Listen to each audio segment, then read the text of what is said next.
Hello everyone, welcome to another lecture for drug delivery engineering and principles. I'm Rachit and I'm going to continue to talk about drug delivery and various aspects of it. So far what we have learned throughout this course was some initial concepts of how the delivery happens. So in traditional forms it's tablets or some capsules or IV injections, but then we pointed out that what are some of the definitions, some pharmacokinetics, how they distribute in the body, and then we talked about some ways to sort of enhance that delivery. So we were talking about sustained release and controlling the system as to how and when to release the drug. And during the course of this subject we have learned several strategies. We first discussed polymer drug conjugates, then we talked about some sort of macro devices, either reservoirs, some pumps or some erodible, non-erodible matrices. Then we talked about some particles in general, how they are synthesized, why they are useful, some injectable hydrogels. So all of that we discussed. Then towards the last 2-3 classes we were discussing protein adsorption, which is basically a phenomena that happens on all foreign substances. So once you put in an implant, the proteins tend to adsorb on those implants, and so we pretty much wrapped up the protein adsorption discussion in the last class. Now we are going to move forward with tissue engineering, and this is again a very explosive field these days. Quite a lot of research is going on, and it's actually very exciting as well as very promising for patients. So we'll briefly discuss as to what the buzz is all about. Tissue engineering, I think as you will see in this course, throughout the rest of the course we will discuss tissue engineering as well as drug delivery simultaneously. Tissue engineering itself involves a lot of delivery of different biomolecules or small drugs, and so it becomes important to talk about tissue engineering in a course of drug delivery. So let us just quickly recap what we learned in the last class. We basically, as I said, finished up our discussion on protein adsorption.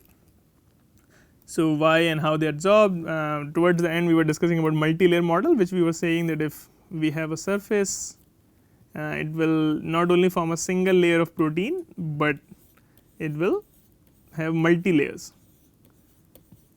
And then we said that at some point there will be hard corona, which is fairly stable and does not change a whole lot, and then the outer layer will be what was defined as soft corona. And what is this? This is also protein getting adsorbed by some affinity, but this has very low affinity. So these proteins can actually go in and out, whereas the hard corona is fairly stable. Then we talked about protein adsorption quantification. So there were few things here. One was the SDS page.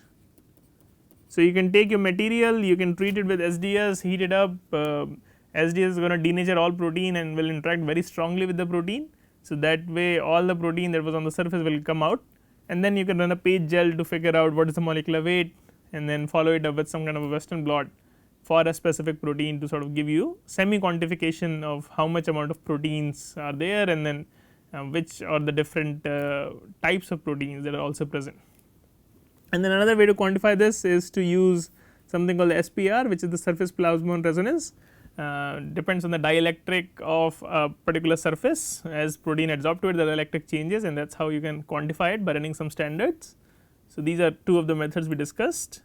And then we had a paper discussion which had talked about gold nanoparticles which were coated with polyacrylic acid, and we showed and at least this paper showed that what can happen is once these foreign substances go in the body, all kinds of protein adsorbed to it. In this case the protein that was involved was fibrinogen, and what was happening in fibrinogen, it was getting denatured on the surface of these gold nanoparticles. Because of that there was some hidden sites which were getting exposed. One of those hidden sites was interacting with a receptor called MAC1, and this MAC1 then further caused upregulation of NF kappa B,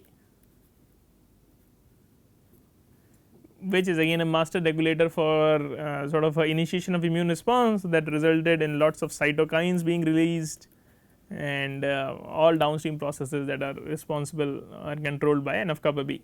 So what we learned here is that even though we feel that gold is a very suitable material, it does not have much toxicity, but depending on its configuration and depending on surface charge, surface coatings, we find that it can actually cause inflammation, right. So, I mean all of this is essentially leading to inflammation, which could be toxic to the body. So, if you inject too much of this and the inflammation really goes out of the hand, the patient may actually have to go to the hospitals and have to get anti-inflammatories and things like that. So, this is just one thing, and what we found is if we replace PA with some other polymer, this at least the fibrinogen based inflammation was not happening, but and then similarly the size of the gold 5 nanometer was giving a lot more inflammation, whereas 20 nanometer not so much. So, so there are several factors at play here. So, just on the basis of the size or the surface coating or the charge as we saw, you can have very different outcomes of whatever your therapy is. So, these are some important things to consider when you design these materials for use in human and patients. Okay. Okay, so with that let's jump into tissue engineering. As I said, it is a very exciting field and quite a lot of buzz is around it, and we are also going to discuss it in the next few classes. And so, what essentially is tissue engineering? Tissue engineering is nothing but is the use of combinations of cells, engineering and materials to improve or replace some of the biological tissues that we have in our body. So, some of the examples here are and some of them are very familiar with. So, you might have seen hip joint replacement. So, a lot of time metals are used here because of course, the strength is required, the hip joint actually carries the whole body forward. So, metals such as stainless steel, titanium are very widely used for this, sometimes cobalt and chromium and all.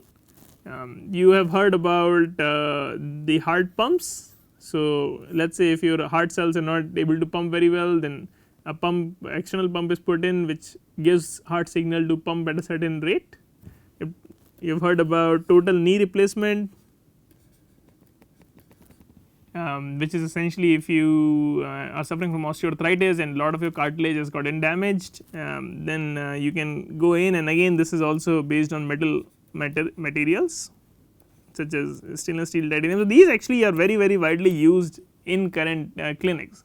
So, you will actually find people already with some of these sorts of implants. Another thing that you will often see is in case of complex or sort of large fractures, what you will find is the doctors will put a plate and some screws to sort of stabilize these plates and the fractures, and again that is required because this is a structural organ, it needs to bear the weight, and so you need to have quite a bit of stability around it, and these are some things that are very widely used. In fact, if you really look around, you might find some people you know that have these implants. Then we have also heard about obviously we heard about lenses.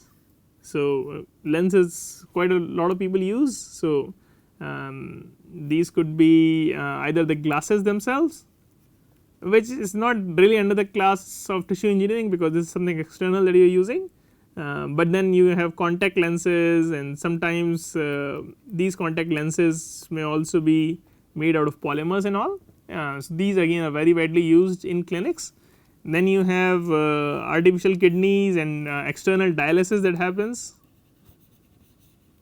So, those are again part of that. The ribs and the spine also has implants which are used to stabilize it. So, this is basically just an overview. I mean, there are lots and lots more that is being done now these days with the human tissue engineering, and you will find quite a lot of that. You may find people having some sort of deformities in their nose, and then their nose just for aesthetic purposes has been added with some polymers, and you find silicone breast implants. So, all of those things are there. So, we will discuss briefly about few of these things. It's again, as I said, tissue engineering could be a whole course by itself, but we still will touch upon some of the concepts that are required, especially in drug delivery scenario through this tissue engineering module. Okay, so this was one of the very controversial image that was published quite a while back now. This is essentially what you are seeing here is a mouse a laboratory mouse in 97. Joseph Vacanti's group actually published this groundbreaking paper, and what they had done is they had made a ear out of a cow cartilage. So, they took cow cells, in this case chondrocytes, which are the cells of the cartilage, major cells of the cartilage, and then they did some tissue engineering and grafted it into a scaffold and put it on a mouse back and let it grow. And after a certain amount of time they get a structure like this, where you can see a sort of a very similar to a human ear looking like structure on a mouse back. So, this was proposed as one of the way that we can tissue engineer some of these tissues and get them ready for humans. So, whenever a human needs it, at that point you will euthanize this mouse, take this implant and use it for humans. I mean, of course, that was the vision at that time. We know that there are lots of hurdles that were needed to be crossed. Some of them are crossed now, and then some of them still needs work on before it can become a reality for humans. So, as I said, and then further the technology has improved. So, in this case they were using cow cells. Now actually several groups have reported similar results using actually human cells. So, you can actually take cells from a human body, culture it for some time, implant it in some animal, either mouse or some other animal, and then have these tissues ready if you need to put it in humans. Again, none of this is actually done so far, but then there is quite a lot of excitement as well as quite a lot of debate about how and whether to do it or not, that is currently going on. Just a side note, I mean, this is of course a nude mice. So, if you are wondering why this mice is not rejecting these cow cells or human cells, because these are nude mice, and what I mean by nude mice is these mice do not have an immune system. So, these mice are actually heavily susceptible for infections. They cannot really survive out in the wild.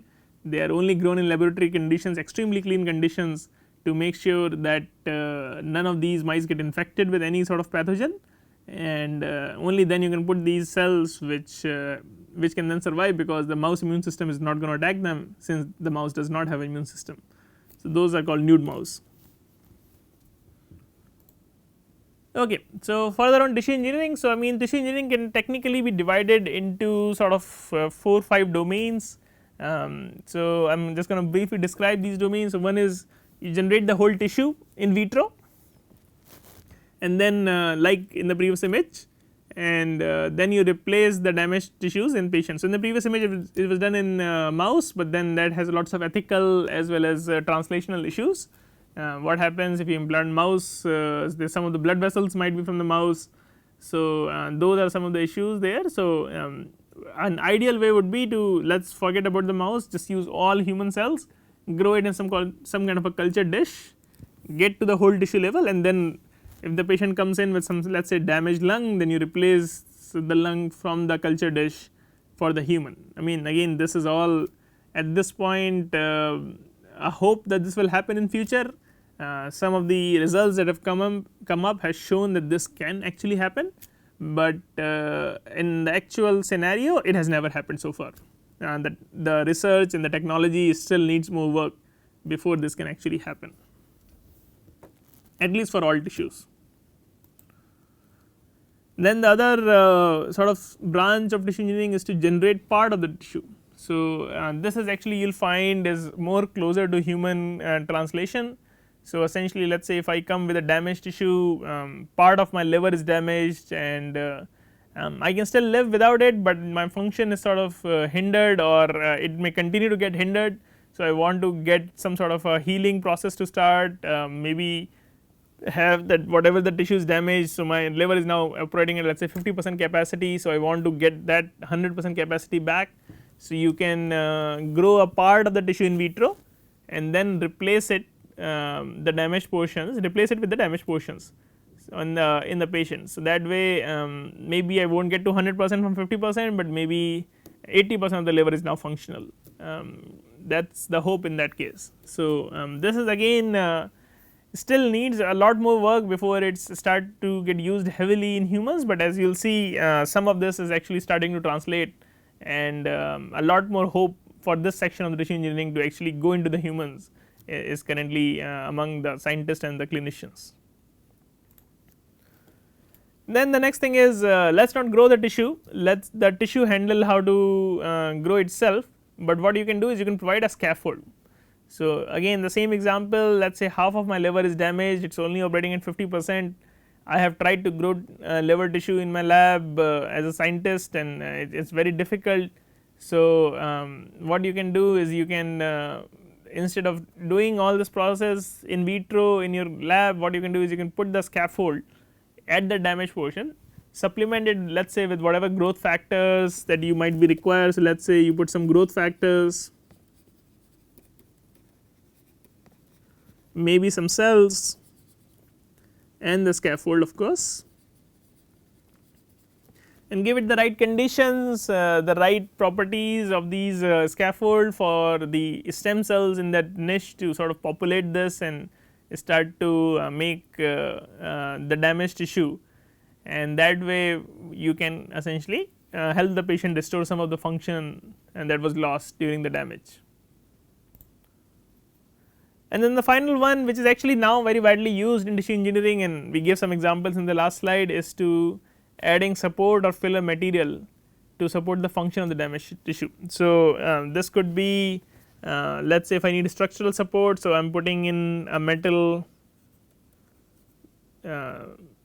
such as stainless steel or titanium to replace bone or to support bone.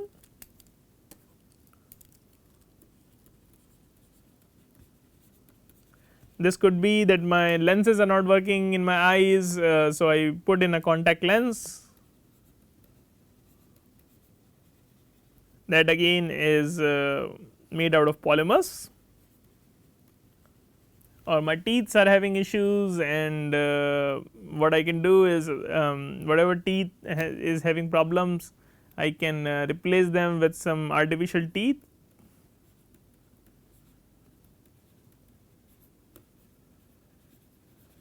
And then there are several applications. The more you will read about it, the more you will get to know of how different support and filler material are being used actually in clinics. So, among all this is this particular point is highly translational,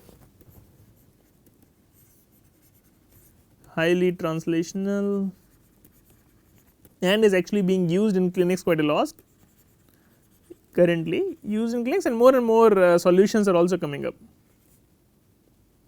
The regeneration is again is somewhat translational, not as translation as the last point. So, it is translational, and very little is being actually used in clinics.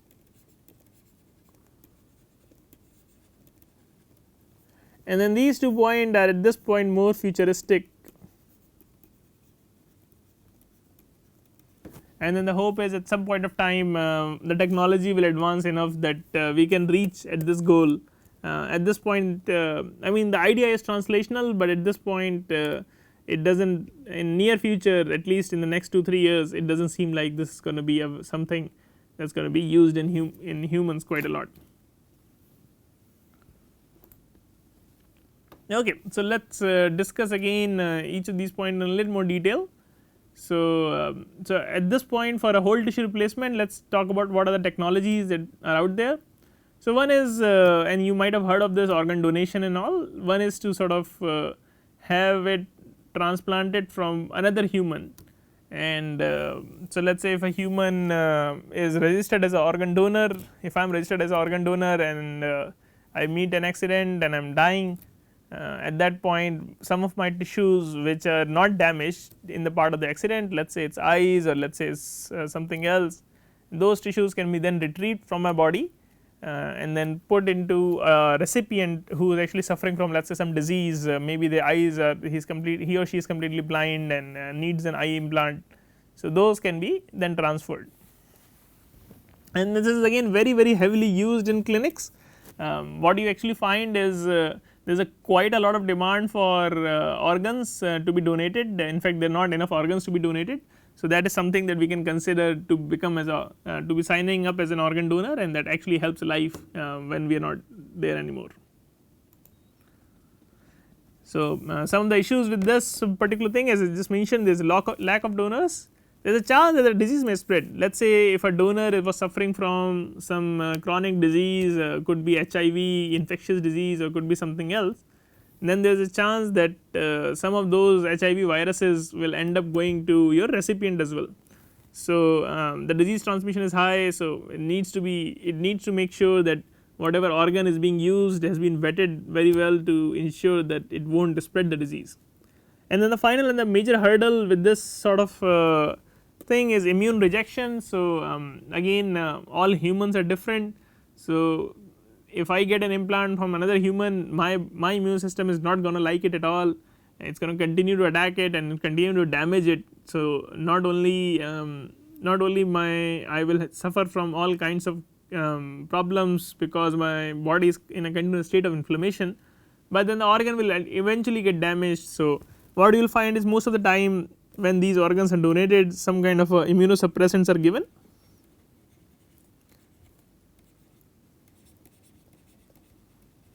So, immunosuppressants are given, and then over quite a long time, and then that increases the risk of infection, because now what I have done is to accept that donor implant, we have suppressed my immunity, and now because my immunity is suppressed, I have more susceptible to get infections such as bacterial diseases, viruses, worms, and all kinds of things.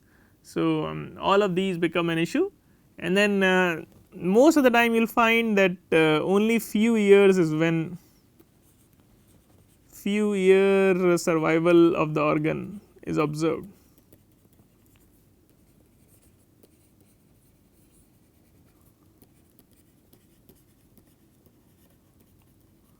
So, what this means is even though I am under immunosuppressant, my immune system is still rejecting it. The cells in this new donor organ that I received are not also very happy, because my immune system continues to attack it even with the immunosuppressants, and eventually because of all this, the function of the new organ that I have got is continue to go down and down, and eventually it will get rejected. So, for few years, maybe 5, maybe 10, depend on the organ and the site of the location, you may end up getting quite a bit of help from this, but then it goes back to the issue of lack of donors, because what we are saying is one donor is not going to be enough for one recipient for a longer period of time. So, one recipient may need donors from very large amount of donors rather than just from a single donor. So, some of the strategies to sort of reduce this immune rejection is what is called the HLA typing, and we will talk about more of this HLA and MHC when we get to the immune part of the course. But what is essentially being seen is we all humans are divided into several types of HLA. So, what I mean, if I have a particular type of HLA, my immune system is closer to another person who has a similar type of HLA. If I have a similar HLA to another human, that means that my immune system is very similar to that particular human. So, if I get an organ from those types of donors, then those implant will survive longer, because my body is not be as quick to reject that implant. It will still reject it, or still I will need immunosuppressant, but the chances of the graft to survive is much higher. So, those are again some of the things that is done. So, you will hear this HLA typing term quite a lot when you go around and look for donors. One of the tissue that has actually worked very well is the blood.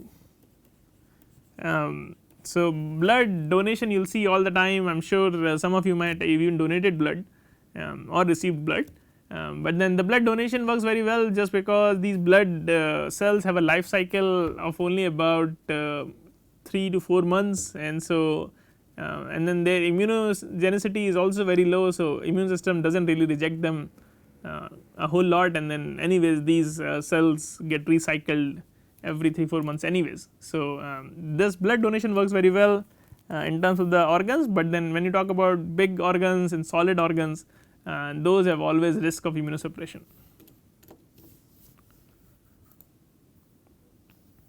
The other way that is being now done is to get transplant from genetically modified pigs. So, pigs has been studied quite a lot for this. and they have been found to be very similar to human, well of course not as similar as another human, but still among all the different species, pigs are supposed to be the closest, as well as in very similar in sort of the sizes of the organs as well.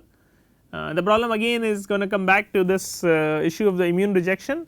However, what people are now starting to do is they are continuing to modify pigs for more and more such that whatever different aspects of the immune system that is recognizing that this is foreign and it is a pig thing, not a human thing, those slowly and slowly with more and more genetic modification, all those things are getting removed from the pigs by genetic modification. So what is resulting in the end is the pigs are becoming very closer to human, more so than what they are in the natural state. These genetically modified pigs, their organs are getting very similar to human organs, and especially the regions that get rejected are being removed more and more. So what you find is it is becoming a viable alternative to the human donation, just because these pigs are very ideal, because if you need an organ you can get it at a very short amount of time, right, because you can have a pig farm where you can get these pigs, and let us say if I come in with a requirement for an eye, those pigs can be used to immediately get eyes for my body.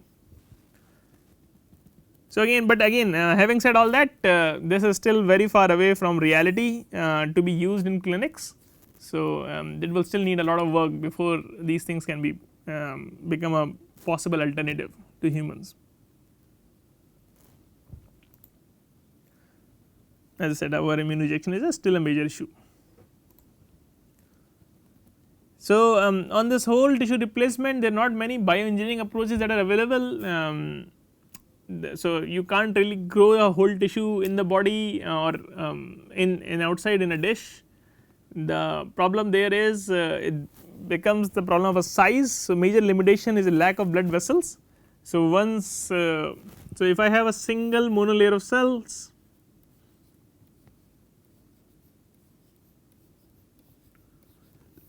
that survives very well in a laboratory setting, but as I start to stack up more and more cells together,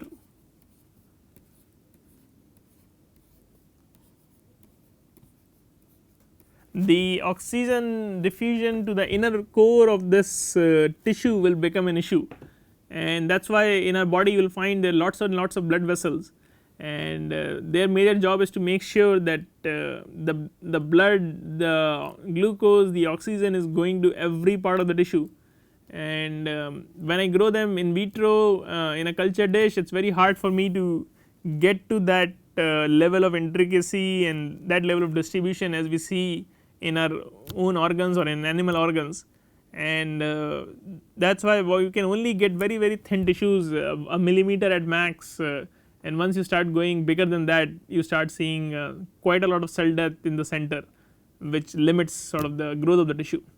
So this has been a major issue, and lots of people are working to sort of figure out how we can overcome this, how we can also grow blood vessels at the same time to ensure that enough oxygen and glucose and waste material is getting removed from the system. So one thing that has come up is 3D printing of the tissues. So what people are doing is using 3D printers and essentially making these large tissue structure with, let us say, vessels going through them, or at least the space for the vessels to going through them, so the media can actually go through, and then rest of the places they will grow their tissues, and there will be another blood vessel. So that way they can get to little bigger areas. So this is the flow and rest is a tissue.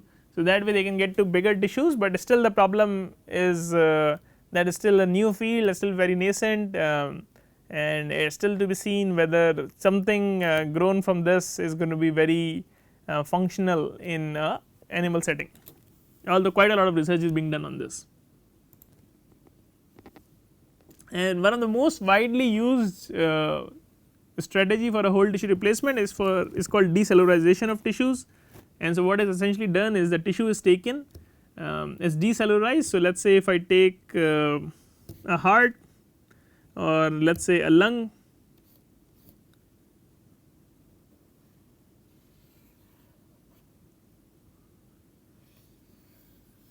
let us say I have this lung tissue that contains all kinds of things, it contains vessels which are full in everywhere in the lungs, that contains lots and lots of cells, that contains lots of extracellular matrix that makes up the region on which the cells are growing.